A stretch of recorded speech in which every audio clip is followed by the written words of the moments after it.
نحمدہ و نصلی علی رسولہ الکریم اما بعد اعوذ باللہ من الشیطان الرجیم بسم اللہ الرحمن الرحیم السلام علیکم ورحمۃ اللہ وبرکاتہ۔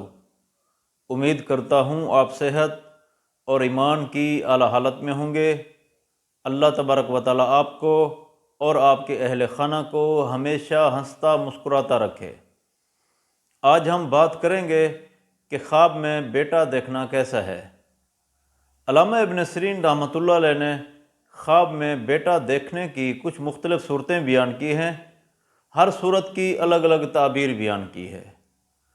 مثلاً خواب میں بیٹا دیکھنا، خواب میں بیٹا پیدا ہوتے ہوئے دیکھنا، خواب میں بیٹا چوری ہو جانا، بیٹا فوت ہونا، خواب میں بیٹے کا قتل ہونا، یا خواب میں اپنے بیٹے کو ذبح کرنا۔ اگر آپ ان صورتوں کی تعبیر جاننا چاہتے ہیں یا ان سے ملتی جلتی کسی اور صورت کی تعبیر جاننا چاہتے ہیں تو اس ویڈیو کو آخر تک ضرور دیکھیں۔ اور اگر آپ نے ابھی تک ہمارے یوٹیوب چینل خواب کی حقیقت کو سبسکرائب نہیں کیا تو پہلے سبسکرائب کر لیں تاکہ ہماری اگلی آنے والی ویڈیو آپ تک پہنچ سکے۔ علامہ ابن سیرین رحمۃ اللہ علیہ نے فرمایا ہے کہ اگر کوئی شخص خواب میں دیکھے کہ اس کی بہت ساری اولاد پیدا ہوئی ہے، دلیل ہے خواب دیکھنے والے شخص کو غم ملے گا۔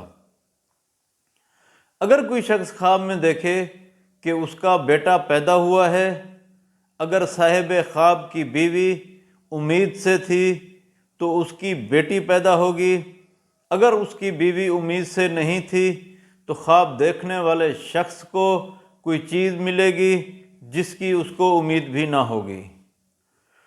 اگر کوئی شخص خواب میں دیکھے کہ اس کا بیٹا چوری ہوا ہے تو اس خواب کی تعبیر یہ ہے کہ خواب دیکھنے والا شخص بیمار ہوگا، ایسے شخص کو چاہیے کہ وہ صدقہ دے۔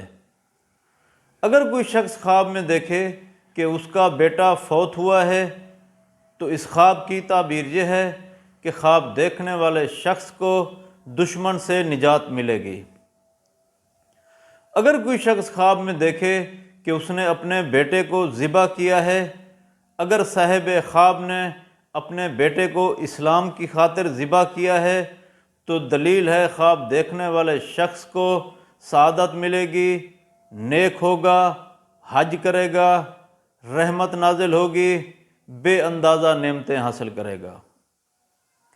اگر کوئی شخص خواب میں دیکھے کہ اس کا بیٹا قتل ہوا ہے تو اس خواب کی تعبیر یہ ہے کہ خواب دیکھنے والے شخص کو بیداری میں رزق ملے گا۔ اللہ تبارک و تعالیٰ سے دعا ہے کہ اللہ تبارک و تعالیٰ ہمارے خوابوں کو ہمارے لیے باعث رحمت اور باعث برکت بنائے۔ السلام علیکم ورحمۃ اللہ وبرکاتہ۔